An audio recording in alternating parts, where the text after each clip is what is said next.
கனி என்பது ரொம்ப அவசியமானது. இந்த பூமியிலே மற்ற எல்லாவற்றை விட நீ எனக்கு ராஜ பதவி தந்தாலும் ஆமென், நான் நற்கனியை கொடுக்கிறத விட்டுட்டு எப்படி அரசாளுவேன்? சிம்பிளா சொல்லணும்னா, சுகபோகமான வாழ்க்கை அல்ல ஒரு தேவ பிள்ளைக்கு தேவை. தேவன் தருகிற ஆசீர்வாதங்கள், நன்மையும் கிருபையும் வாழ்நாள் எல்லாம் தொடர பண்ணுவார். இன்று புசிப்போம் குடிப்போம் நாளை சாவும் என்பதற்கல்ல கர்த்தர் இந்த ஜீவனை தந்திருப்பது. ஆமென். அவருக்கு கனி கொடுக்க, மற்றவர்களுக்கு பிரயோஜனமாயிருக்க. கைகளை உயர்த்தி ஆமென் சொல்லுங்க பார்க்கலாம். இதை மறந்து விடவே கூடாது. ஆமென். கனியுள்ள வாழ்க்கை மிக மிக மிக தேவையானது, மிக மிக அவசியமானது. பவுல் இப்படி சொல்லுகிறார், இந்த தேகத்தை விட்டு பிரிந்து ஆண்டவரோடு, என் ஆத்துமநேசரோடு, என் ஆண்டவராகிய கிறிஸ்து எனும் இரட்சகரோடு இணைந்திருக்க எனக்கு ஆசை உண்டு. அப்படி இருந்து நான் இந்த தேகத்தில் குடியிருப்பது உங்களுக்கு பிரயோஜனமாயிருக்கும் என்பதை அறிந்து எழுதுகிறேன் என்று பிலிப்பியருக்கு எழுதும் போது எழுதுகிறார். கர்த்தருக்கு மகிமை உண்டாவதாக. ஆமென். எசேக்கியா சுவர்புறமாய் திரும்பி ஜீவனை கேட்கிறான். கர்த்தர் 15 வருஷம் கொடுத்தார். ஆண்டவரிடத்தில் கேட்கும் போது இரக்கமுள்ளவர் ஆயுளை நீட்டி தருவார். ஆமென். பாதி வழியில் என்னை எடுத்துக் கொள்ளாதிரும் என்று தாவீது சங்கீதங்களிலே ஜெபிக்கிறதை பார்க்க முடிகிறது. ஓகே, ஆண்டவர் ஆயுசு தருகிறார். 15 வருஷம், 20 வருஷம், 25 வருஷம். ஏன் குறைக்கணும்? நீடூழி வாழ்க. 100 வருஷம் கர்த்தர் தரு. எதற்காக அந்த ஆயுள்? எதற்காக? இன்னும் நான் எவ்வளோ அனுபவிக்க வேண்டி இருக்கிறது, அதற்காகவா? இல்ல, பவுல் சொல்லுகிற நான் பிரயோஜனமா இருக்கணும், நான் பிரயோஜனமா இருக்கணும். கர்த்தருக்கு மகிமை உண்டாவதாக. ஹல்லேலூயா. என்னுடைய தகப்பனார் கடைசி நாட்களில் அம்மா கிட்ட சொன்ன வார்த்தை, ஆமே, படுத்துற மட்டும் கூடாது, ஆமே, படுத்துற கூடாது அப்படின்னா. ஆமே, அப்படியே நிலைமை வருதுன்னா ஆண்டவர் எடுத்துடணும். இருக்கிற வரைக்கும் பிரயோஜனமாய். ஆமே, நான் இருக்கிற இடத்துல என்னால 4 பேருக்கு பிரயோஜனப்படுகிறேன் என்றால், ஆமென், என்னில் கனிகள் வெளிப்படுகிறது என்று அர்த்தம். ஆமென். மற்றவர்களுக்கு பிரயோஜனமாக, தேவனுக்கு மகிமையாக இப்படிப்பட்ட ஒரு வாழ்க்கையை யார் வாழ்கிறார்களோ அவர்கள்தான் நற்கனிகளை தருகிறவர்கள். ஆமென். இந்த 2 வார்த்தையை சொல்லுங்க. மற்றவர்களுக்கு பிரயோஜனமாக, தேவனுக்கு மகிமையாக. மற்றவர்களுக்கு பிரயோஜனமாக, தேவனுக்கு மகிமையாக. கர்த்தருக்கு மாத்திரம் மகிமை உண்டாவதாக. இதுவே நம்முடைய வாழ்நாள் லட்சியமா இருக்க வேண்டும். கண்ணை மூடி திறக்கிறதுக்குள்ள ஓடி முடிச்சிருவாங்க. ஆமென். ஆனா கண்களை மூடும்போது ஒரு நிறைவோடு, ஒரு திருப்தியோடு. ஹல்லேலூயா. அடிக்கடி சொல்லுகிற வார்த்தை, நாம இல்லாதது மற்றவங்க ஃபீல் பண்ணணும். ஹல்லேலூயா. 40 வருஷம் வனாந்திரத்துல மோசே இருந்தான். அந்த மோசைய யாரும் தேடல, சொந்த அண்ணன் தேடல, அக்கா தேடல. ஆனா 40 நாட்கள் சீனாய் மலையிலே கர்த்தரோடு இருந்த மோசைய ஜனங்க தேட ஆரம்பிச்சிட்டாங்க. ஹல்லேலூயா. 40 வருஷம் வனாந்திரத்துல தான் உண்டு, தன் வேலை உண்டு, தன் வாழ்நாள் உண்டு, தன் வாழ்க்கை உண்டு, தன் குடும்பம் உண்டு என்று வாழ்ந்து கொண்டிருந்த மோசையை யாரும் தேடல. ஆனா 40 டேஸ் தேவனோடுள்ள சந்திப்புக்கு பிறகு 40 நாள் தேவ சமூகத்தில் இருந்தான். கீழே புலம்ப ஆரம்பிச்சுட்டாங்க, மோசைக்கு என்ன ஆனதோ ஏதானதோ. ஆமென். ஒரு நாள் இல்லைன்னா கூட நம்முடைய தாக்கம் நம்ம வீட்டில் இருக்கிறவங்களுக்கு தெரியணும், நம்ம சூழ்ந்திருக்கிறவங்களுக்கு தெரியணும், நம்ம சபையில் இருக்கிறவங்களுக்கு தெரியணும். அப்படிப்பட்ட ஒரு வாழ்க்கை வாழ தேவனிடத்தில் கிருபையையும் தேவ தயவையும் தேவ நடத்துதலையும் ஒரு தேவ பிள்ளை கண்டிப்பாய் தேட வேண்டும். நான் சம்பாதித்தேன், நான் வாழ்ந்தேன், நான் போனேன் இல்ல. இவங்க இருந்திருந்தா அப்படி ஒரு தாக்கத்தை உண்டாக்கிடணும். யார் அந்த தாக்கத்தை உண்டாக்குவாங்க தெரியுமா? பயன்படுகிறவர்கள், பிரயோஜனமா இருக்கிறவர்கள். இதற்காக தான் கர்த்தர் ஜீவனை தந்திருக்கிறார். இதற்காக தான் கர்த்தர் கிருபைகளை தந்திருக்கிறார். நான் தேவனுடைய கிருபையை விருதா வாக்குகிறதில்லை என்று பவுல் கலாத்தியர் 2 கடைசியில சொல்லிவிட்டு அவ்வளவு ஓடுறார், அவ்வளவு உழைக்கிறார். இருக்கிறது வரைக்கும் நம்முடைய அவங்க ஃபீல் பண்ணணும், ஐயோ இவங்க இருந்திருந்தா. அப்படி ஒரு தாக்கத்தை உண்டாக்கணும்னா, ஆமே, அதுக்கு தேவை ஒன்னே ஒண்ணுதான், கனி உள்ள வாழ்க்கை. லூக்கா 13வது அதிகாரம் அதனுடைய 6வது வசனத்திலே ஆண்டவராகிய இயேசு கிறிஸ்து ஒரு உவமையை சொல்லுகிறார். அப்பொழுது ஒரு உவமையை சொன்னார். ஒருவன் தன் திராட்சை தோட்டத்தில் ஒரு அத்தி மரத்தை நட்டிருந்தான். அவன் வந்து அதிலே எதிலே அவன் நட்டு, அவன் தண்ணீர் ஊற்றி, அவன் உரம் போட்டு, அவன் வளர்த்த அதிலே அந்த அத்தி மரத்திலே அவன் கனியை தேடின போது ஒன்றும் காணவில்லை. தேவனால் வளர்க்கப்பட்ட, தேவனால் கொண்டு வரப்பட்ட திராட்சை தோட்டத்துக்குள்ள அத்தி மரம். பார்த்த உடனே தெரியுதும் இது வேற ஜாதி, இது புற ஜாதி. ஏன்னா திராட்சை தோட்டத்துக்குள்ள திராட்சை செடி இருக்கும், திராட்சை தோட்டத்துக்குள்ள அத்தி மரம் பார்த்ததும் தெரியுது இது நம்ம ஊரு கிடையாது, இது நம்ம கோத்திரம் கிடையாது. பார்த்த உடனே தெரியும் இவன் வேற, இவன் அந்நியன், இவன் வேற ஊரை சேர்ந்தவன், இவன் வேற கோத்திரத்தை சேர்ந்தவன், இவன் புறச்சாதி. பார்த்த உடனே தெரியும். ஆமென். ஆனா ஆண்டவர் கொண்டு வந்து வைக்கிறார் பாருங்க, அதான் கிருபை. வாக்குத்தத்தம், ஆராதனை எல்லாமே இஸ்ரவேலருக்கு மாத்திரமே உரியதா இருந்தது. நாமெல்லாம் இதற்கு அந்நியரா இருந்தோம். கிருபையினால் நம்மை கொண்டு வந்து வைத்திருக்கிறார். இப்பொழுது யூதன் தன்னை யூதன் என்று சொல்லும்போது, கிறிஸ்துவுக்குள் யூதன் என்றும் இல்லை, கிரேக்கன் என்றும் இல்லை, அடிமை என்றும் இல்லை, சுயாதீனன் என்றும் இல்லை, ஆண் என்றும் இல்லை, பெண் என்றும் இல்லை, கிறிஸ்துவுக்குள் எல்லாரும் ஒன்று. இப்ப என்ன செய்கிறார்? கொண்டு வந்து நட்டு அதற்கு தண்ணீர் ஊற்றி அது வளர ஆரம்பிக்கிறது.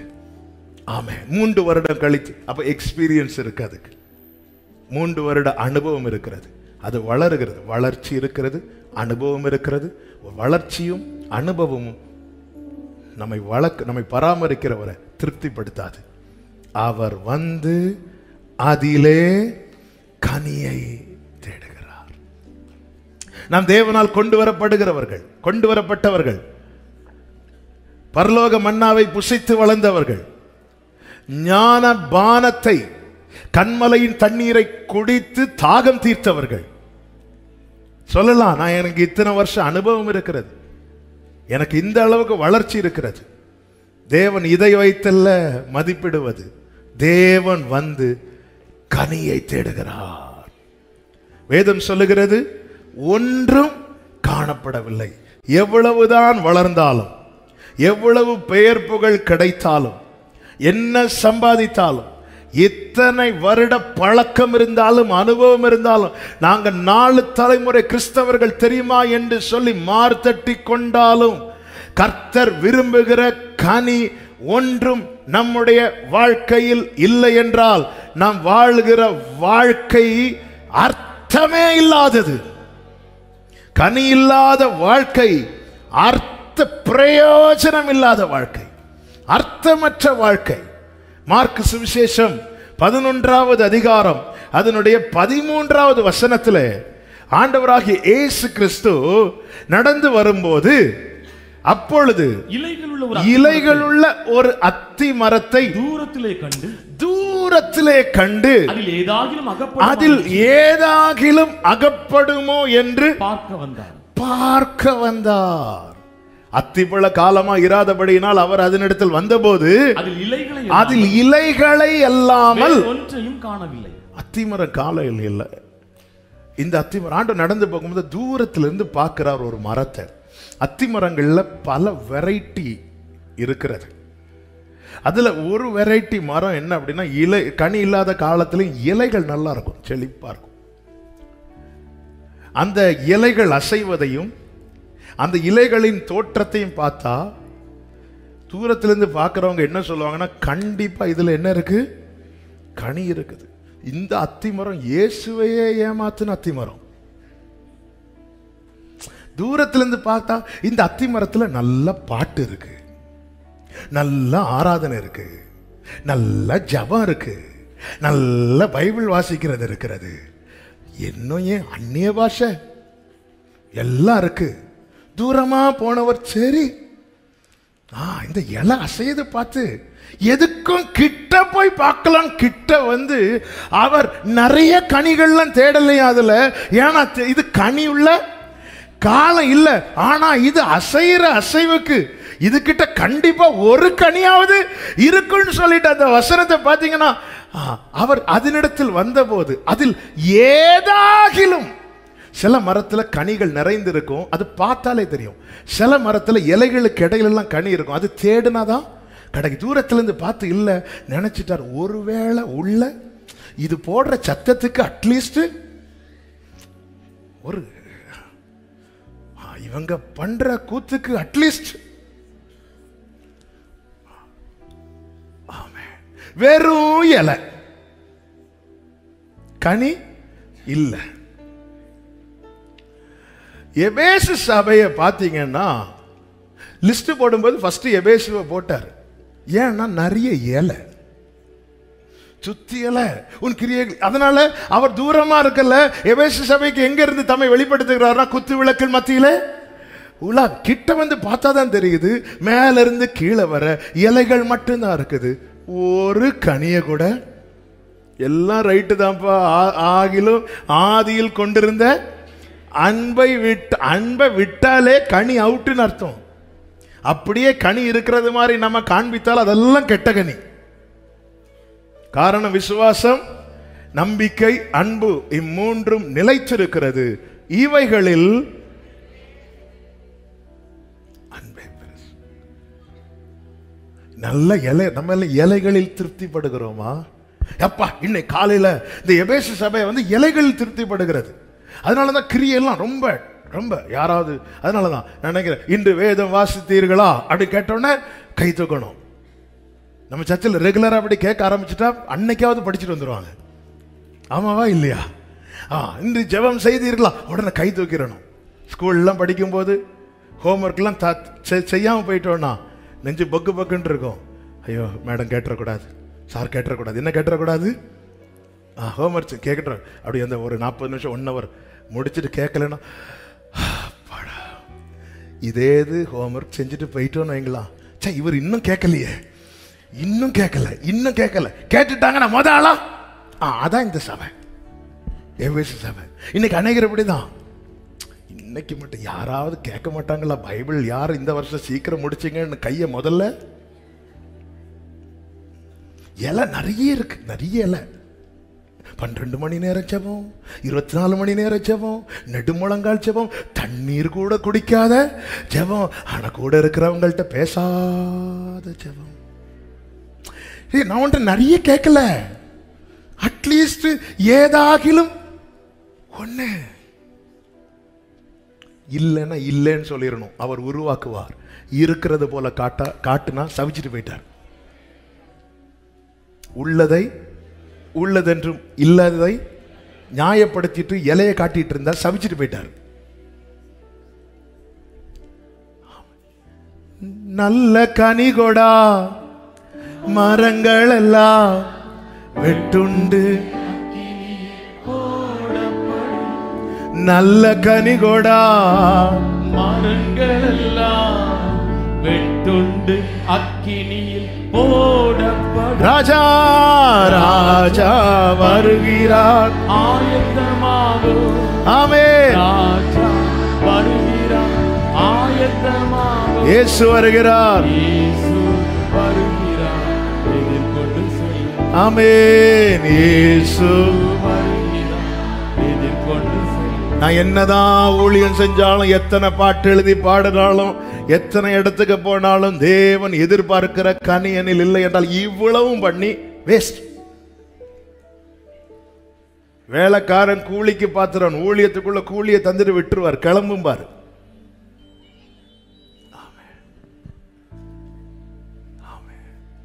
பலனை பார்க்க முடியாது. நம்ம ஓடுறது கூலிக்காக அல்ல, பலனுக்காக. கூலி அன்னன்னைக்கு கிடைக்கும். காலில இருந்து சாயங்காலம் வேலை பார்த்துட்டியா, என்ன ஒரு பணம் வாங்கிக்கோ, கிளம்பு, அவ்வளவுதான். ஆனா பலன் வந்து எப்ப தெரியுமா வரும்? அவர் வரும் நாளினில் என்னை எஸ் அவர் வரும்போது இந்த பலனோடு வருவா. பலனோடு வருவார். இங்க பாருப்பா, நீ கொஞ்சத்துல உண்மையா இருந்த உன்னை அநேகத்துல அதிகாரியா வைக்கிற, வா எஜமானின் சந்தோஷத்துக்குள்ள வா அப்படி கூப்பிடணும். அப்படி ஒன்ன நான் கேட்கலன்னா நான் இவ்வளோ ஓடி என்னத்துக்கு? கூலி அன்னன்னைக்கு கிடைக்கும், பலன் வரும்போது கிடைக்கும். இன்னைக்கு அநேகர் எதுல திருப்தி அடைகிறாங்கன்னா அன்னன்னைக்கு, அப்பா போதும் அன்னன்னைக்கு, அதுல ஒரு பலன் கொண்டு வரப்போகிறார். யாருக்கு? அவர் எதிர்பார்க்கிற கனி, அவர் எதிர்பார்க்கிற கனி, கனியுள்ள வாழ்க்கை. இலைகளை மட்டும் நம்ம இதெல்லாம் பரவாயில்ல. இன்னைக்கு சில நேரத்தில் நம்மளும் இன்னைக்கு நினைச்சது மாதிரி ஜெபம் பண்ண முடியல. இன்னைக்கு இன்னைக்கு 10 அதிகாரம் படிக்கணும்னு நினைச்சேன், 8க்கு மேல போக மாட்டேங்குது. ரைட்டுப்பா, சரி, கொஞ்ச நாளா இவங்களை மனசுல பகைச்சிட்டு இருக்கிற விட்டுருவோம். துணைச்சா நம்ம எல்லாம் இலைகள்ல கவனம் செலுத்திட்டு இருக்கிறோம். இலை தேவை, ஒரு மரத்துக்கு அலங்காரம், அழகு இலை. இலைகள் உண்டாகும் போது நல்ல நிழல் உண்டாகும், அது ஒரு மரமாய் வெளியப்படும். கனி உண்டாகும் போது பிரயோஜனப்படும். கனி கொடுக்கிற மரத்தை வெட்ட விட மாட்டாங்க, அது ரொம்ப பாதுகாக்கப்படும். இங்கே இந்த உவமையில கனி இல்லைன்னு தெரிஞ்சோம், பராமரிக்கிறவர் இன்னும் 1 வருஷம் போட்டுமே, இன்னும் 1 வருஷம் போட்டுமே எதிர்பார்த்து. அதான் ஆண்டவர் கேட்கிறார், இனி நான் இதுக்கு ஏசாயா 5 எடுக்க வேண்டாம், இனி நான் என்ன செய்யணும் சொல்லு. நீ நல்ல கனி தருவேன்னு நான் காத்து கொண்டிருந்தேன், நீ கசப்பை தந்துட்ட. நான் உனக்கு இனி நான் உனக்கு செய்யாத வேலை என்ன சொல்லு, நான் உனக்கு என்ன செய்யல அது சொல்லு. ஆண்டவருடைய ஏக்கம் அது. காரணம், எதிர்பார்க்கிறார், எதிர்பார்க்கிறார். உன்னத பாட்டு 2வது அதிகாரம் 13வது வசனத்தில் இப்படி சொல்லப்பட்டிருக்கிறது, அத்திமரம் காய் காய்த்தது, அத்திமரம் காய் காய்த்தது, திராட்சை கொடிகள் பூ பூத்து, திராட்சை கொடிகள் பூ பூத்து, வாசனையும் பரிமளிக்கிறது. என் பிரியமே, என் பிரியமே, என் ரூபவதியே, என் ரூபவதியே, எழுந்து வா. அப்ப தேவன் எதிர்பார்க்கிற கனி யாரிடத்தில் இருக்கிறதோ அவர்களை பார்த்து கர்த்தர் சொல்லுகிற வார்த்தை என்ன தெரியுமா? My love. சுனேமியால் சொல்றா, நான் கருப்பா இருக்கிறேன். என்ன ஏன் கருப்பா இருக்கிறேன்னா, ரொம்ப வெயில் பட்டு சிலர் ஒத்துக்கவே மாட்டாங்க அவங்க கருப்புன்னு. கேட்ட நாங்கெல்லாம் பொது நிறம்.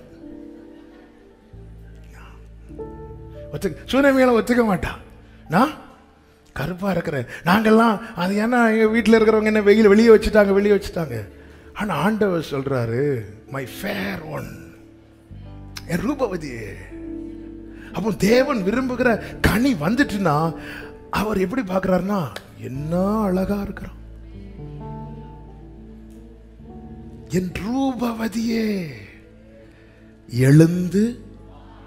கடைசி நாட்களிலே இந்த சத்தத்தை கேட்கிறவர்கள் பாக்கியவான்கள்.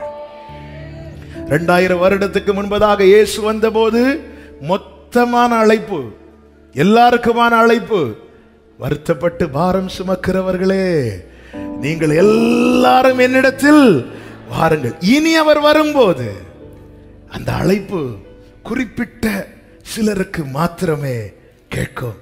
எருசலேமில் அநேக குமாரத்திகள் இருந்த போதிலும் அவர்கள் எல்லாம் எப்படி இருந்தார்களாம்? முட்களாய் இருந்தார்களாம். 2வது அதிகாரம் 1வது வசனத்தை வாசியுங்கள்.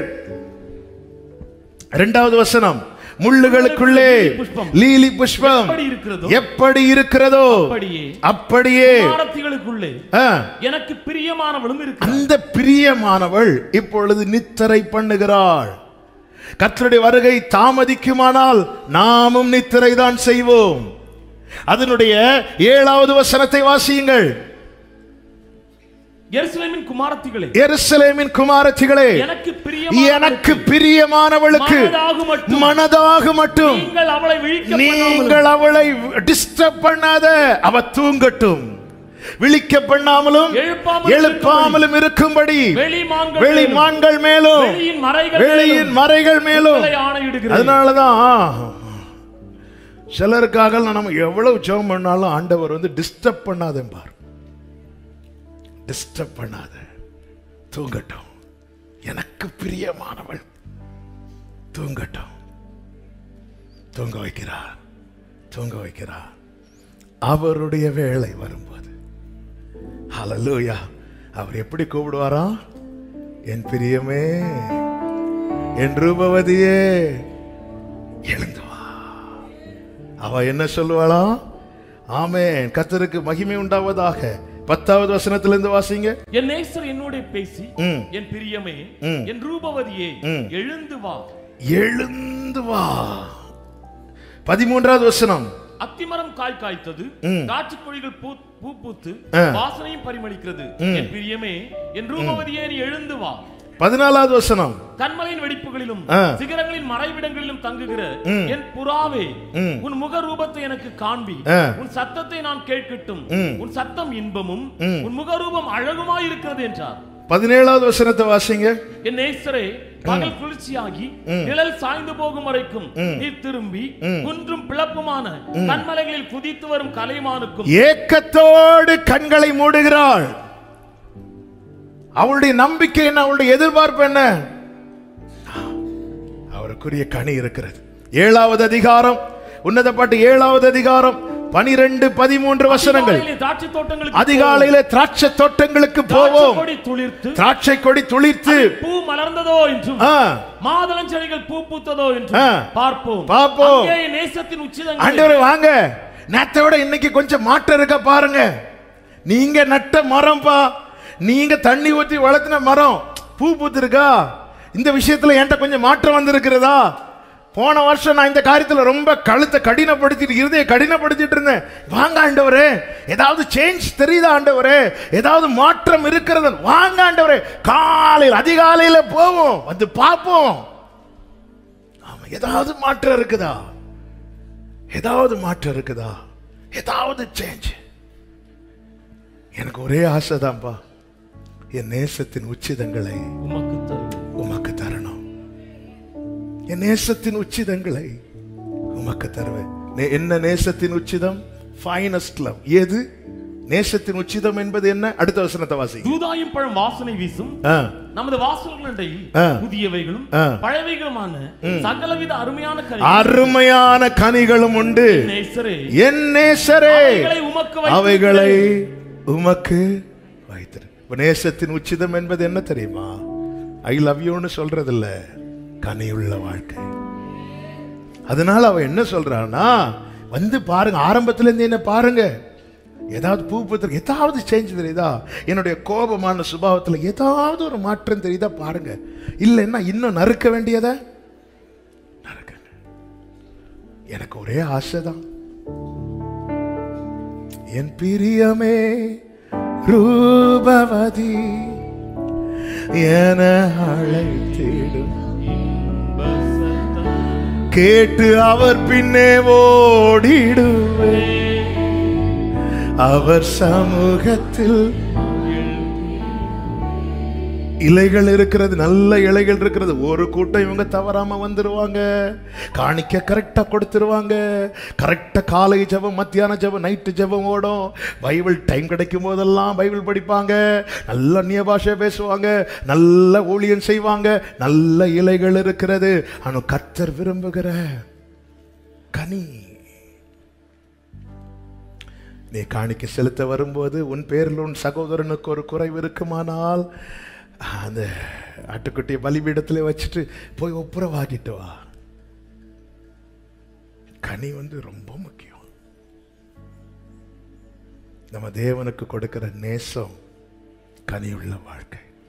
அதனால அதை விரும்புறவங்க டே பை டே பாருங்க, ஆண்டவர் ஓகே ஆண்டவர், இன்னும் இல்லப்பா, இன்னும் கொஞ்சம் இருக்கு, இன்னும் கொஞ்சம் வரணும். ஆமென். அதிகாலையில வாங்க, நம்ம பார்ப்போம், மாதுளம் செடி பூ பூத்ததா, பூ பூத்ததா பார்க்கலாம். கொஞ்சமாவது பரவாயில்ல, இம்ப்ரூவ்மெண்ட் இருக்கு.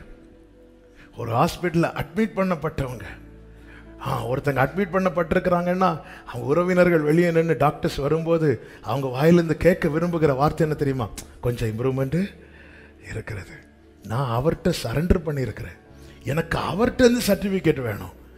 ஆமாம், என் இலைகளை பார்த்து, ஆமேன், என்னில் வெளிப்படுகிற இலைகளை பார்த்து என்னை பாராட்ட அநேகர் இங்கே இருக்கிறாங்க, சுற்றி இருக்கிறாங்க. ஆனால் அவர் இலையை பார்த்து ஒன்றும் பாராட்ட மாட்டாராம். பரவாயில்லப்பா, அவங்கெல்லாம் இலை தொலைந்திருக்கும் போது ஒன்றையாவது இலை இருக்குது, அப்படி பாராட்டலி. அவர் சபிச்சுட்டு போயிட்டார். ஒன்றை இலை இருந்து என்னத்துக்கு? உனக்கு இலை இருந்து என்னத்துக்கு? உன்னால ஒரு கனி கூட 10 வருஷமா இந்த ஆள் நீ பகைச்சிட்டு இருக்கிறியே, கொஞ்சம் கூட அந்த ஆள் மேல உனக்கு முதல்ல பூ கட்டுங்க. எடுத்ததும் நாம எல்லாம் கொடி கட்டி பறக்கிற பரிசுத்தவான்கள் ஆக முடியாது. முதல்ல வந்து பாருங்க ஆண்டவரே, பரவாயில்ல, அந்த கடினம் கொஞ்சம் மாறி இருக்கு, நீங்க பாருங்க ஆண்டவரே. எனக்கு சரின்னு தோன்றதெல்லாம் சரி கிடையாது. நீங்க வந்து பாருங்க, நீங்க வந்து பாருங்க. ஆமென். பூ பூத்திருக்கா, கொஞ்சமாவது இம்ப்ரூவ்மெண்ட் இருக்கா? இதான் நேசரை விரும்புகிற மணவாட்டி உடைய ஏக்கம் தான். அவர் சொல்லணும், என் பிரியமே, அத்திமரம் காய்த்தது, இவ பூ பூத்ததான்னு எதிர்பார்த்துட்டு இருக்கும்போது அவர் சர்டிபிகேட் கொடுக்க, ஏ காய்த்ததுப்பா. உடனே இவ சொல்றா, என் நேசரே, தீவிரியம் வாயின் முத்தங்களா என்னை முத்தமிடுபவரே, வாயின் முத்தங்களா முத்தமிடுபவரே, திராட்சை ரசத்திலும் இன்பமான நேசம் என்னவரே, என் ஆத்மநேசரே, என்னவர் நீர், என் மணவாளனே, என்னை பிரியமே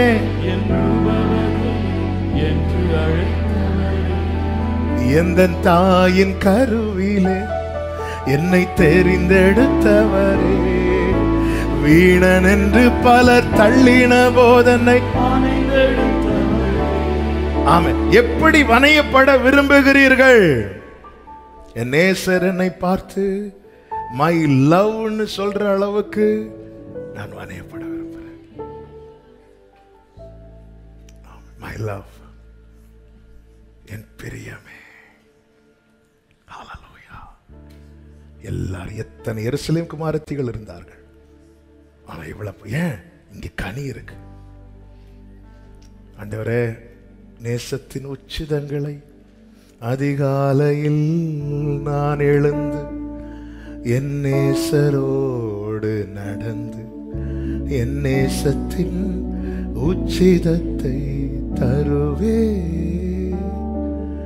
என் நேசருக்காய் என்னை முற்றும் கொடுப்பே. அவள் ஒருத்தியே ஆண்டவர் சொல்றாங்க. எழுந்து வாருங்கள் என்று சத்தம் அல்ல இனி கேட்க போகிறது, எழுந்து வா, எழுந்து வா. இதற்காக கர்த்தர் நம்மிடத்திலே இடைப்பட்டு கொண்டிருக்கிறார், பேசிக் கொண்டிருக்கிறார். ஆமென். கனியுள்ள வாழ்க்கை. ஆசரிப்பு கூடாரம் எப்படி கட்ட வேண்டும், ஆசரிப்பு கூடாரத்தின் முறைமைகள் என்ன என்றெல்லாம் மோசையை கொண்டு மோசைக்கு கர்த்தர் வெளிப்படுத்தி ஒவ்வொன்றாய் பேசிக் கொண்டிருக்கும் போது ஆரோனுடைய வஸ்திர காரியங்கள் அங்கே சொல்லப்படுகிறது.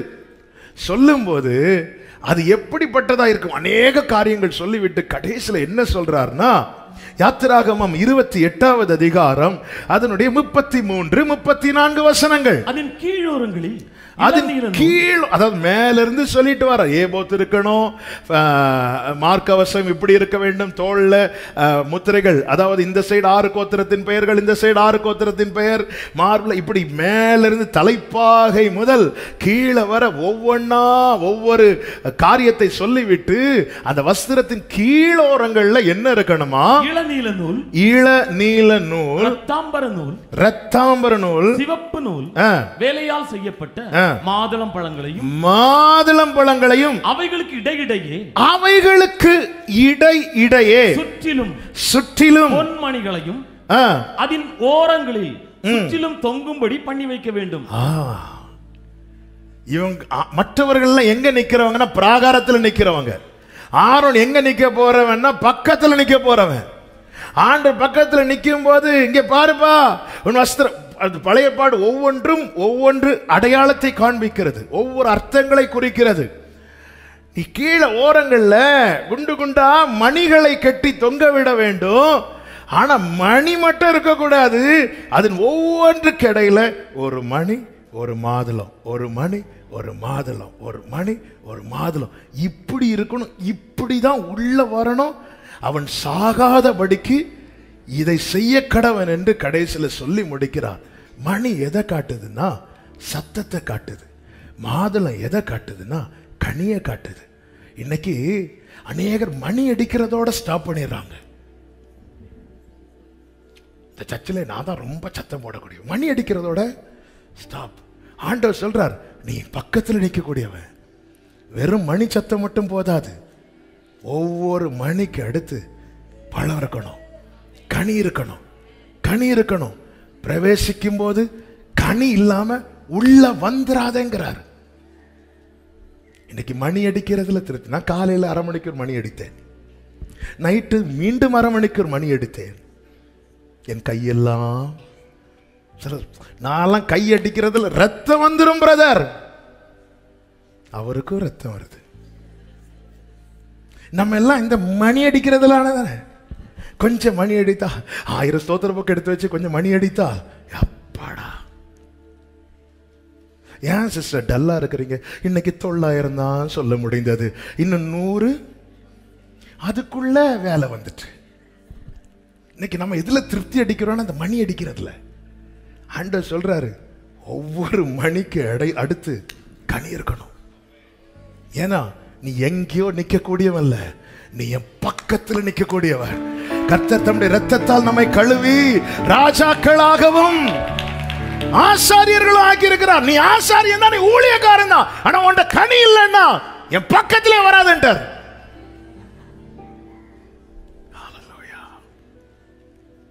இப்ப தெரியாதுங்க, இப்போ ஒரே மரத்துல தான் அப்படி விட்டு இருக்கோம். அவர் பிரிக்கிறார் தெரியுமா? அப்பதான் தெரியும் கனி உள்ளவன்.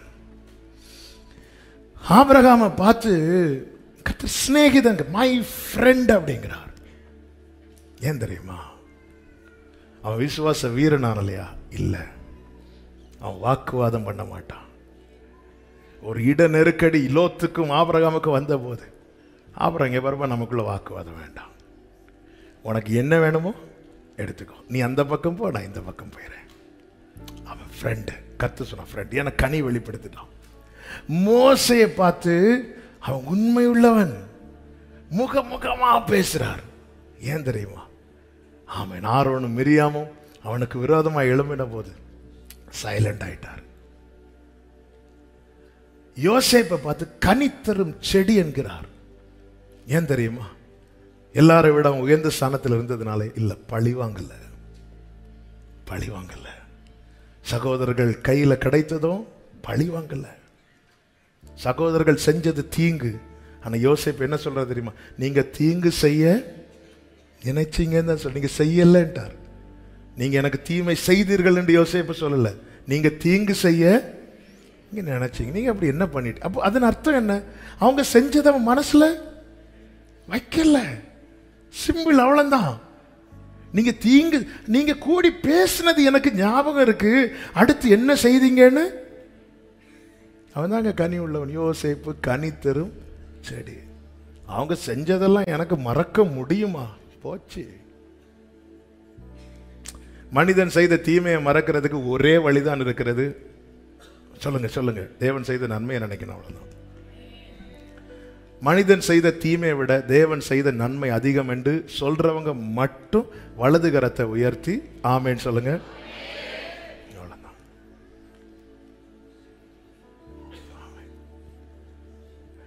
இன்னைக்கு இலைகளை காட்டி ஏமாத்துறோம், மணி அடிச்சு ஏமாத்துறோம். இன்னும் இதை சொல்லிட்டு இருந்தா அடுத்த பாயிண்ட் சொல்ல முடியாது. நம்ம எல்லாம் மணி, அதாவது சிலர் என்னன்னா, ஆண்டவரே இப்படி ஜோம் பண்ணாத, ஊக்கமா ஜோம் பண்ணு. ஆண்டவரே இப்படியெல்லாம் ஏமாத்த முடியாது ஆண்டவரே. அதாவது ஆண்டவரேன்னு சொன்னா அவரு கேட்க மாட்டார். எப்படி ஜோம் ஊக்கமா ஊக்கமா சொல்லு, ஆண்டவரே இது ஸ்கிரீனுக்கு நல்லா இருக்கும், பரலோகத்தில் இருக்கிற ஸ்கிரீனுக்கு இது எங்கப்பா மணி மட்டும் இருக்குப்பா, காலையில் எழும்புனதும் மணி அடிக்கிற, நானும் தேடி தேடி பார்க்கிறேன், நீ என்னே ஏமாத்துற பாத்தியா?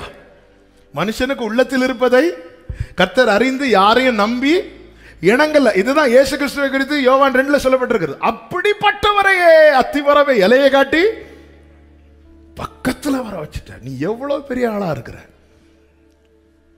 ஆமென். ஹல்லேலூயா. உண்மையில கேட்க விரும்புறோமா? என் பிரியமே, மை ஃபேர் ஒன், நீ ரூபவதி, நீ ரொம்ப அழகா இருக்கப்பா அப்படிங்கிறார். யாரை பார்த்து தெரியுமா? நிறைய காணிக்கை கொடுக்கிறவனை பார்த்தா?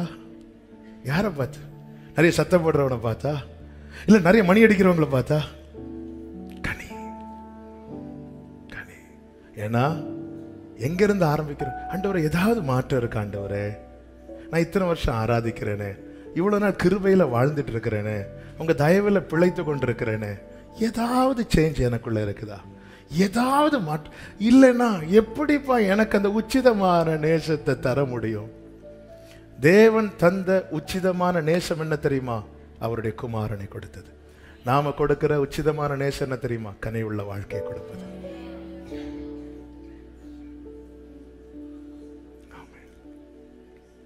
கனியை தேடுறார்.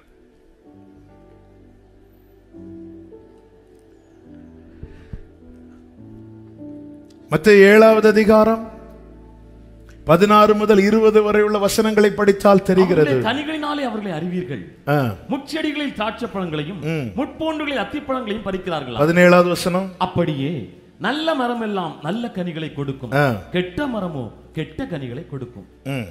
வாசிங்க. நல்ல மரம் கெட்ட கனிகளை கொடுக்க மாட்டாது, கெட்ட மரம் நல்ல கனிகளை கொடுக்க மாட்டாது. நல்ல கனி கொடாத மரம் எல்லாம் வெட்டுண்டு அக்கினியிலே போடப்படும். ஆதலால் அவர்களுடைய கனிகளினாலே அவர்களை கனிகளின் அடிப்படையில் தான் ஜட்ஜ்மெண்ட்.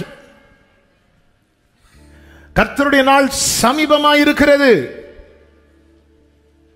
அடுத்த வசனம் நீங்க படிச்சீங்கன்னா தெரியும். என்னை நோக்கி கர்த்தாவே கர்த்தாவே வெறும் சத்தத்தை வைத்து அவரை ஏமாற்ற முடியாது. கனி இல்லாம கர்த்தாவே கர்த்தாவேன்னு சொன்ன கர்த்தர் சொல்லுவார், அக்கிரமக்காரரை என்னை விட்டு தள்ளி போயிரு, எனக்கு கேட்க பிடிக்கலங்கிறார். நீ காலையில இருந்து நைட்டு வரை கர்த்தாவே கர்த்தாவேங்கிற, ஜெபம் பண்ற, எல்லாம் பண்ற, ஆனா எங்கப்பா கனி? ஏதாவது பூ பூத்ததா? கனி வரட்டும், அதுக்கு முன்னாடி சரி இன்னையில இருந்து இந்த ஆளை பத்தியே நம்ம சும்மா சும்மா பேசிட்டே இருக்கிறோமே அடுத்த ஆள்கிட்ட, ஆமா உடனே அடுத்த நாள் போய் கெட்டி பிடித்து முத்தமிட்டு இல்ல, முதல்ல பூ பூக்கட்டும். சரி முதல்ல ஒரு டெசிஷன் எடுப்போம். இனி இவங்களை பத்தி நான் என்ன செய்யக்கூடாது? அப்படி போய் அடுத்த நாள் நேசத்தை கேளுங்க, ஆண்டவரே ஏதாவது பூ பூத்திருக்கா? அவர் சொல்லட்டும். அவர் சத்தியம். அவர் கூட்டியும் சொல்ல மாட்டார், குறைச்சும் சொல்ல மாட்டார். இந்த பைபிள்ங்கிறது கண்ணாடி, பிரசனம் என்கிற கண்ணாடி முன்னாடி, நம்ம கண்ணாடி முன்னாடி போய் நிக்கிறோமே, முடி கரெக்டா இருக்கா, பவுடரு கரெக்டா இருக்கா, எல்லாத்தையும் பார்க்க நிக்கிறோமே, நின்று சிரிச்சு பார்க்கிறோம், முகத்தை முன்னு வச்சு பார்க்கிறோம், எல்லாத்தையும் பார்க்கிறோமே. இந்த பிரசனம், இந்த பிரசனத்திலிருந்து இந்த வசனம் என்கிற கண்ணாடி முன்னாடி வச்சுட்டு நம்ம அடுத்த ஆளை குத்துறதுக்கு வசனம் எடுக்கக்கூடாது. அவ்வளோதான். உனக்கு ஐயோ இது ஆண்டவரே, நான் அந்த ஆளுக்காக ஜெபம் பண்ணிட்டு இருந்த கர்த்தர் எனக்கு வார்த்தை கொடுத்தார், அந்த ஆளை பார்த்து சொல்லணும் என்ன உனக்கு ஐயோ. ஆனால் அது ஒன்றை காட்டுதுன்னு தெரியலை. நம்மளை இப்படியெல்லாம் காட்டும்போது நம்ம இப்படி விலகி கொடுக்குறோம். இது நீ வாழாகாமல் அது வெளியே போனாலும் நம்ம இப்படி போய் நீ கர்த்தாவே கர்த்தாவின் தலைகீழ நின்று கூப்பிட்டாலும் கர்த்தர் விரும்புகிற கனி இல்லைன்னா சிம்பிளா ஜட்ஜ்மெண்ட்ல இங்க பாருங்க, வரம் இல்லாதது குற்றம் கிடையாது. கனி இல்லைன்னா அது பெரிய பெரிய தண்டனைக்குரியது. கனி நான் ஆண்டவர் இத்தனை வருஷம் ஆகியும் என்னுடைய கேரக்டர்ல என் சுபாவத்தில் ஒரு மாற்றம் இல்லைன்னா எப்படிப்பா என்னை பார்த்து நீர் மை லவ்னு சொல்லுவீங்க? அதாவது அவர் என்னை இப்படி கூப்பிடணும்னு விரும்புகிறவங்க மட்டும்தாங்க கனியுள்ள வாழ்க்கையை விரும்புவாங்க. மற்றவங்கெல்லாம் நியாயம் சொல்லிட்டு விலைக்கு போயிட்டே இருப்பாங்க. ஆமென். இன்னைக்கு இயேசுவின் கிருபை வேணும், நன்மை வேணும், ஆசீர்வாதம் வேணும். இயேசு வேண்டாம். என் பிரியமே, நீ ரூபவதி, எழுந்து வா. கனியின் அடிப்படையில் தான் ஜட்ஜ்மெண்ட். அதனாலதான் இதோ நான் சீக்கிரமாய் வருகிறேன். எத்தனை பேர் என்னை நோக்கி கர்த்தாவே கர்த்தாவே என்று கூப்பிட்டார்களோ, அப்படியா இருக்கு, அவனுடைய கிரியைகளின்படி அவனுக்கு நான் அளிக்கும் பலன்.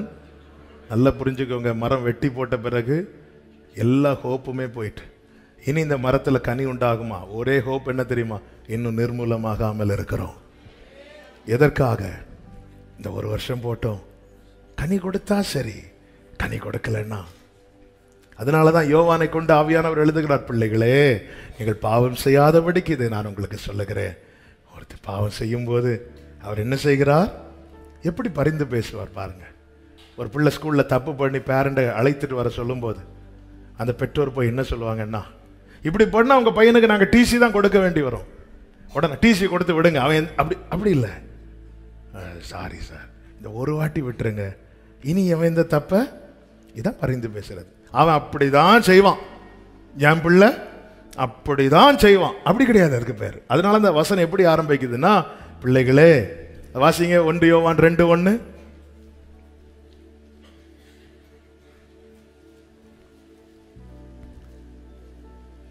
என் பிள்ளைகளை நீங்கள் பாவம் செய்யாதபடிக்கு இவைகளை உங்களுக்கு எழுதுகிறேன். ஒருவன் பாவம் செய்வானானால் இயேசு கிறிஸ்து நமக்காக பிதாவினிடத்தில் பரிந்து பேசுகிறவராயிருக்கிறார். எப்படி இதே மாதிரிதான். நான் அதை சுற்றி எரு போடுறேன், நான் அதை கொஞ்சம் கொத்தி விடுறேன், நான் அவனை திருத்துறேன். அதான் ஆண்டவர் கேட்கிறார், இந்த களிமண்ணுக்கு கொய்யவன் செய்தது போல நான் உங்களுக்கு செய்யக்கூடாதோ? அதனாலதான் சொன்ன, நீங்க வந்து பாருங்கப்ப, நீங்க எனக்கு பார்த்தா நிறைய ஓகே மாதிரி தெரியுது. 2 படிக்கிறவங்க பாருங்க, ரோட்ல யாராவது கொஞ்சம் ராங்கா வந்துட்டா சிலர்லாம் பக்கத்து சீட்ல இருந்து பிரேக் போட்டுட்டு இருப்பாங்க, பார்த்துருக்கீங்களா? ஏன்னா புதுசா இப்போதான் டிரைவிங் ஸ்கூல் போயிட்டு நேசர், நீங்க பாருங்கப்பா, நான் திருப்தி அடையக்கூடாது. கனி யாருக்கு கொடுக்கிறேனோ அவர் திருப்தி அடையணும். சூப்பர் பா. இது எவ்வளவு காலம் இருக்கும்னு தெரியாதுங்க, 4 பேருக்கு பிரயோஜனமா இருக்கணும். கனி கொடுக்க என்ன செய்யணும்? ஆண்டவராக இயேசு கிறிஸ்துனுடைய பிரசங்கத்தை நீங்க பாத்தீங்கன்னா, புரிந்து கொள்ள முடியாத பிரமாணத்தை ஈஸியா புரிந்து கொள்ள முடியும். அதான் கிறிஸ்துடைய, அதான் அவருடைய போதகம் வந்து பெஸ்ட் டீச்சர். அவர் பிரமாணத்துக்கு அகென்ஸ்டா பேசல, பட் மோசையால கொடுக்கப்பட்டது எவ்வளவு கடினமா இருந்தோ அதை கேட்டு அதிர்ச்சி அடைந்தவர்கள் எல்லாம் இயேசுவின் பிரசங்கத்தை கேட்டு ஆச்சரியப்பட்டார்கள். எது புரிந்து கொள்ள முடியலையோ இயேசுவேன்னு சொன்னா அழகா விளக்கம். ஆவியானவர், இயேசுவின் நாமத்தை சொன்னா ஆவியானவர் எங்கிருந்தாலும் ஓடி வந்து விடுவார். ஆமென். கர்த்தருக்கு மகிமை உண்டாவதாக. கந்தாக ராஜஸ்ரீன் மந்திரி வந்து ஏசாயா 53 படிச்சுட்டு போறான். ஆட்டுக்குட்டின்னதும் ஆவியானவர் பிலிப்பு, ஓடு, அவங்கிட்ட ஓடு. ஆமென். அதனால்தான் இயேசு தான் எல்லாம். இயேசுவின் நாமத்தை ஒருத்தன் பிடிச்சிட்டானா அவன் பிதாவுக்கு பிரியமான பிள்ளையாய் மாறிவிடுவான், ஆவியானவரால் நடத்தப்படுகிறவன் ஆவான்.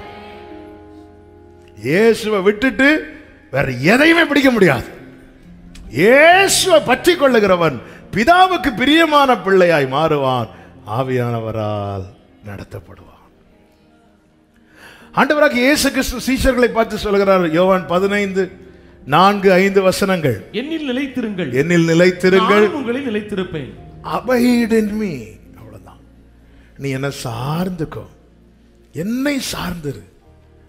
அடுத்து சொல்லுகிறார், என்னை இல்லாமல் உங்களால் ஒன்றும் செய்யக்கூடாது. என்னில் நிலைத்திருந்தால் மிகுந்த கனிகளை கொடுப்பீர்கள். சிம்பிளா சொல்லணும்னா A to Z ஜீசஸ். இயேசு உனக்கு எதுக்கெல்லாம் வேணும்னு கேட்டா, எனக்கு எல்லாத்துக்குமே யாரு தான் வேணும்? சிலர் பார்த்துருக்கீங்களா, சில பிள்ளைங்க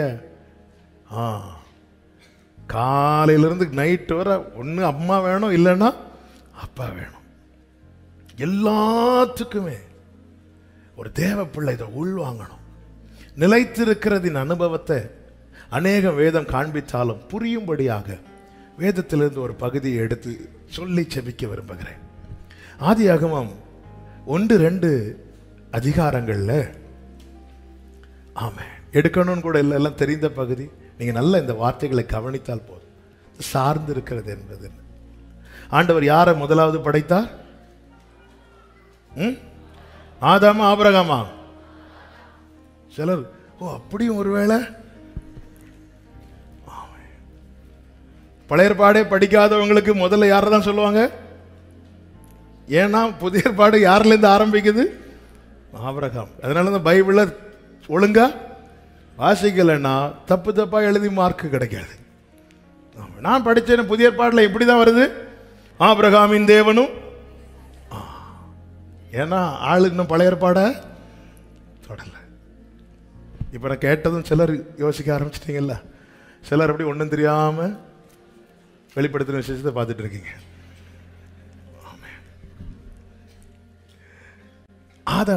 ஆதாம் முதலாவது பார்த்தது என்ன?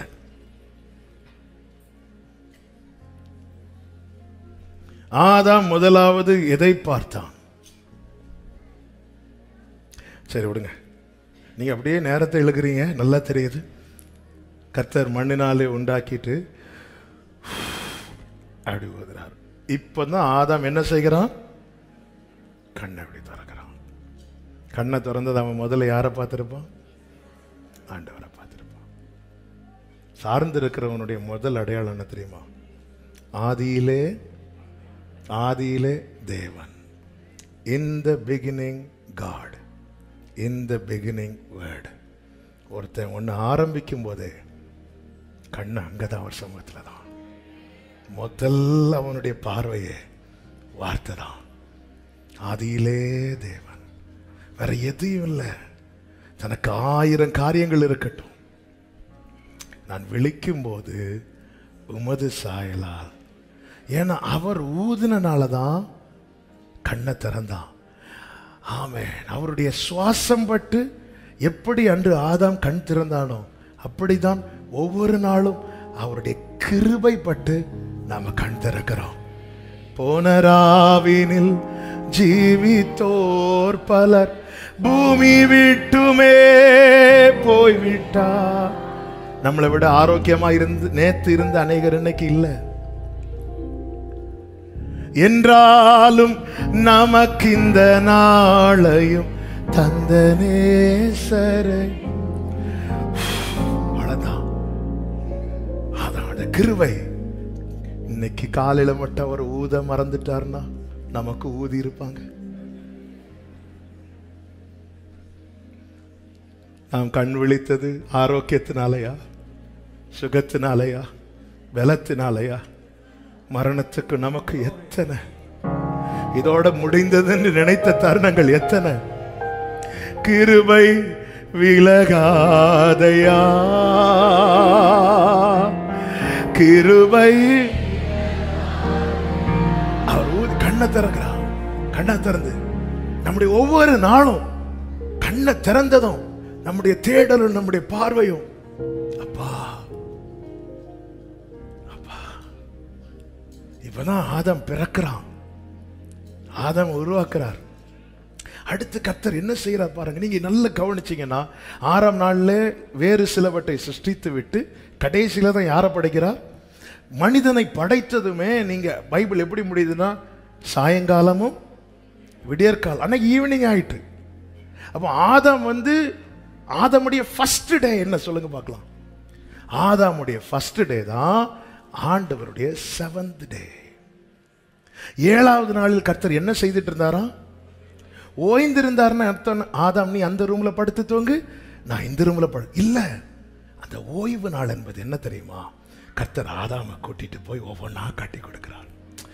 சமுத்திரத்தை காட்டி. ஓய்வு நாள் என்பது உண்மையான ரெஸ்ட், உண்மையான இளைப்பாறுதல் என்ன தெரியுமாங்க? இயேசுவோடு தனித்திருக்கிறது. அதனாலதான் சொல்றேன், நீ மற்ற நாள்ல நீ வேலை செய், ரைட்டு தான். ஆனா ஓய்வு நாள் பரிசுத்தமா ஆசரிக்கணும். ஆமென். ஆண்டவர் இளைப்பாறிட்டு இருந்தார். ஏன்னா அவர் தூங்குவதில்லை, அவர் சோர்ந்து போவதில்லை. அவர் ரிலாக்ஸ் பண்றதே ஆதாம் கூட டைம் ஸ்பெண்ட் பண்ணிதான். நீ ரிலாக்ஸ் பண்ண ஏதாவது டைம் ஸ்பெண்ட் பண்ணிட்டு இருக்கிற, துன்மார்க்கருடைய ஆலோசனை கேட்க போய் உட்கார்ந்து இருக்கிற, பாவிகளுடைய வழியில நிக்கிற. அவர் எப்படி ரிலாக்ஸ் பண்றாரு பாத்தியா? தூதர்கள் வர சொல்லி வாங்க நம்ம கொஞ்சம் என்ஜாய் பண்ணல. மண்ணினால உருவாக்கப்பட்ட ஆதாம் கூட டைம் ஸ்பெண்ட் பண்றாருங்க. அவரை சார்ந்திருக்கிறவனுடைய இளைப்பாறுதல் என்ன தெரியுமா? அவர் கூட நேரத்தை, அவனுக்கு உண்ணவும் முடியல, உறங்கிடவும் முடியல, எண்ணங்களும் ஏக்கங்களும் உம்மை தான் தேடுதையா ராஜா, நீங்க இல்லாம நான் இல்லை, உங்க நினைவில்லாத வாழ்வெல்லாம் உம்மை தேடி தேடி உள்ளம் ஏங்குது. ஆமென். எனக்கு போர் அடிக்குன்னு தேவனை சார்ந்து இருக்கிறவன் சொல்ல மாட்டான். மோசே புசிக்க கூடாது, தண்ணி குடிக்க கூடாதுன்னு மலைக்கு போகல. ஆனா அவரோடு உறவாட ஆரம்பித்ததும் உண்ணவும் முடியல, உறங்கிடவும். இயேசு 40 நாள் பசி அடக்கிட்டு இருந்தார்ல, அந்த 40 நாட்கள் முடிந்த பிறகுதான் அவருக்கு பசி உண்டாயிற்று. 3 நாட்கள் சாப்பிடாம ஜனங்களுக்கு இருக்க முடிந்தது. கேட்ட சொல்ல அவங்க கையில சாப்பாடு இல்லைன்னு. ஒரு பையன் கையில் 5 அப்பம் இருந்துச்சுல்ல, அதுவும் எத்தனை நாள் தான் இருந்துச்சு? 3 நாள் இருந்துச்சு. ஒரு நாளைக்கு 1 வச்சு சாப்பிட்டு இருக்கலாம்ல. இல்லை, இளைப்பாறுதல், இளைப்பாறுதல். ஆமென். தூக்கத்தில் தான் நம்ம சாப்பிட மாட்டோம். மற்ற நேரத்துலலாம் அப்படி கண்ணில் ஏதாவது தெரிஞ்சா, சிலர் தூக்கத்துலேயும் அலாரம் வச்சு எழும்பி சாப்பிட்றது உண்டு, அவங்கள விட்டுருங்க. அந்த டைமில் நமக்கு பசி தெரியாது, நம்ம தூங்கிட்டு இருப்போம். இளைப்பாறுதல் என்பது படுத்து உறங்குவதல்ல. ஓய்வு நாள் என்பது என்ன தெரியுமா? அவரோடு தனித்திருப்பது. எல்லாத்தையும் காட்டி கொடுக்கிறார். ஏதேனும் தோட்டத்தை உண்டாக்கி அதிலே வைக்கிறார். எஸ்ஐ 50 இருக்கு, நான் எதிர்க்கவும் இல்லை பின்வாங்கவும் இல்லை. ஏன்? கம்ப்ளீட்டா 1-2 அதிகாரத்துல கர்த்தரை சார்ந்திருந்தார். ஆண்டவர் பார்க்கிறார், எத்தனை படைச்சிட்டாரு. ஒரு பிள்ளை ஹாஸ்பிட்டல்ல லேபர் வார்டில் பிறக்குது. பிறக்கும் போது நர்ஸு வெளியே ஓடி வராங்க. குழந்தை பிறந்துட்டு பிள்ளைக்கு ஒரு துணி கொடுங்க, பிள்ளைக்கு ஒரு ட்ரெஸ் கொடுங்க. துணியா ட்ரெஸ்ஸா? எங்கள்கிட்ட அதெல்லாம் சொல்லவே இல்லை. யாரை கேட்பாங்களா? இல்லை. அந்த குழந்தை பிறக்கும் போது அந்த குழந்தைக்கு ஆரம்பத்தில் என்னெல்லாம் தேவையோ, காசு இல்லைனாலும் அந்த தகப்பன் 4 பேர்கிட்ட கடன் வாங்கியாவது அந்த குழந்தை பிறக்கும் போது அந்த குழந்தைக்கு ஆரம்பத்தில் தேவையானதை வாங்கி ரெடியாக வெளியே வச்சிருப்பாங்க. வேறு சிலர் லட்டெல்லாம் வாங்கி வச்சிருப்பாங்க, அதை விடுங்க. அந்த குழந்தை வந்து கேட்கும்போது அந்த குழந்தைக்கு ஒரு டவல் கொடுங்க. டவலா? இல்லை. ஒரு இல்லாய்மையில் இருந்தும் ஒரு தகப்பன் அந்த குழந்தை இந்த பூமியில் பிறக்கும்போது, இல்லை இல்லை நான் டவல் வாங்க மறந்துட்டேன், பிள்ளைய உள்ளே வச்சிருங்க, நான் கொஞ்சம் கழிச்சு, அப்படி சொல்லுவாங்களா? இல்லை. அந்த குழந்தை வெளியே வரும்போது அந்த குழந்தைக்கு தேவையானதை அப்பா வாங்கி வச்சிருப்பாரு. ஆதாம உருவாக்குறதுக்கு முன்னாடி ஆதாமுக்கு தேவையானதை அங்கெங்கெல்லாம் வச்சுட்டு, எத்தனை பேர் நம்புறீங்க? எத்தனை பேர் நம்புறீங்க? எனக்காக யாவும் செய்து முடிக்கும் என் தேவன் நீர் இருக்க, உங்க கைகள், உங்க கைகள் ஆமென் உம்மால் கூடாத அப்பா, உங்க கைகள் ஜீசஸ் உம்மால் கூடாதது எதுவும் இல்ல. உம்மால் எங்க அப்பா இருக்கிறாருங்க, அவருக்கு தெரியும். அடுத்து நடத்துறார் பாருங்க, நடத்திட்டு பார்க்கிறார். ஆதாம் பார்க்கல, நான் தனிமையா இருப்பது நல்லது இல்லைன்னு ஆதாம் பார்க்கல. ஆதாம் பார்த்திருந்தா அவன் அவனுக்கான வாழ்க்கையை தேடிட்டு போயிருப்பான். அவர் பார்க்கிறாருங்க, அவருக்கு தெரியுங்க. ஆதாம் பார்த்திருந்தா அவன் மேட்ச் மேட்டை எடுத்திருப்பான். பி படிச்ச பிள்ளைக்கு ஆண்டவர் கொடுக்கிறது சோல்மேட், ஏற்ற துணை. ஏற்ற துணை. கர்த்தர் உங்க கொடுத்த துணைக்காக ஆண்டவருக்கு ஸ்தோத்திரம் பண்ணுங்க. உங்களை கட்டினதுக்கு அவரை கட்டியிருந்தா கெட்டிருப்ப. இன்னைக்கு கட்டினால தான் வந்திருந்து ஆண்டவரேன்னு பார்க்கிறேன். ஆண்டவர் கொடுக்கிறது அதான் ஏற்ற துணை. மீதியெல்லாம் இணைங்க. அதனாலதான் மனிதன் தனிமையா இருப்பது நல்லதல்ல, அவனுக்கு ஏற்ற துணை உண்டாக்குவேன்னு சொல்லிட்டு தேவன் என்ன செய்தார் தெரியுமா? மிருகங்கள் எல்லாம் முன்பாக கொண்டு வந்து விட்டார். நிறைய வரும் ஃபேஸ்புக்கில், இன்ஸ்டால காண்டா மிருகம் தொடங்கி எல்லாம் வரும். அதெல்லாம் பார்த்து நீ சிரிச்சிட்டு இருக்காத. ஆமே, ஏன்னா அவர் டிசைட் பண்ணிடுவார் எனக்கு எது நல்லது, எனக்கு எது நல்லதல்லன்னு தெரியும். அடுத்து என்ன செய்யறார் தெரியுமா? அவனை தூங்க வைக்கிறார். ஆதாம காலையில எழுப்புறாரு, நைட்டு தூங்க வைக்கிறார். நீர் என்னை தாங்குவது. ஆண்டவரே, என்னை உணர்த்துறதுல இருந்து உறங்க வைக்கிறது வர என் அப்பா எனக்கு செய்யறார். எனக்கு என்ன கவலை? அவமானம் அடைவதில்லை அப்பா நான். அந்த ஆதாம தூங்க வச்சுட்டு அவர் என்ன செஞ்சார் தெரியுமா? அவனுக்கானது செஞ்சிட்டு இருந்தார். அப்பா, நாளைக்கு ஸ்கூல்ல ஃபீஸ் கட்டணும், நீ தூங்குமா, நான் ரெடி பண்ணிடுறேன். எத்தனை வீட்டில் பிள்ளைங்க நிம்மதியா தூங்கும் போது நைட்டு தகப்பனுக்கு தூக்கம் வராது. சில நிறைய பாருங்க, பெற்றோர்லாம் சீக்கிரமா வயசாயிருவாங்க தெரியுமா? ஏன் தெரியுமா? தூக்கம் இல்லை. சீக்கிரம் வயசாயிருவாங்க, ஓடுவாங்க, உழைப்பாங்க. ஆமா, பிள்ளைங்க வீட்டில் தூங்கிட்டு இருப்பாங்க. ஆதாமுக்கு ஒரு கவலை கிடையாது. அவர் தூங்க வைக்கிறார். நான் இவனுக்காக கஷ்டப்படுறத இவன் பார்க்க கூடாது. தூங்கு, நீ தூங்கு. சில பெற்றோர் பாருங்க, கடந்த சில ஆண்டுகளுக்கு முன்பாக ஒரு தம்பி அவங்க அம்மாவை கொஞ்சம் இதா பேசிட்டான். என்னம்மா நீங்க கிளவி மாதிரி இருக்கிறீங்க அப்படின்னு. அப்போ அவனை கூப்பிட்டு சொன்னேன், ஏன் கிளவி மாதிரி இருக்கிறாங்க தெரியுமாப்பா? உனக்காக ஓடுறாங்க. சீக்கிரம் உங்க அம்மாவுக்கு பழைய போட்டோவெல்லாம் எடுத்து பாரு, ரொம்ப அழகாக தான் இருப்பாங்க. உனக்காக ஓடி உனக்கு ஃபீஸ் நல்ல படிப்பு கொடுக்கணும். அவங்க சம்பளத்துக்கு உனக்கான படிப்பு வந்து இவ்வளோ தான் கொடுக்க முடியும். ஆனால் உனக்கு என்ன கொடுத்தாங்க பத்தியா? அதுக்கு எக்ஸ்ட்ரா டைம் எடுத்து நீ நைட்டெல்லாம் தூங்கிட்டு இருக்கும்போது அவங்க விழித்து இருக்கிறாங்க. அவரை சார்ந்திருந்தா நான் எங்க கவலைப்படணும்?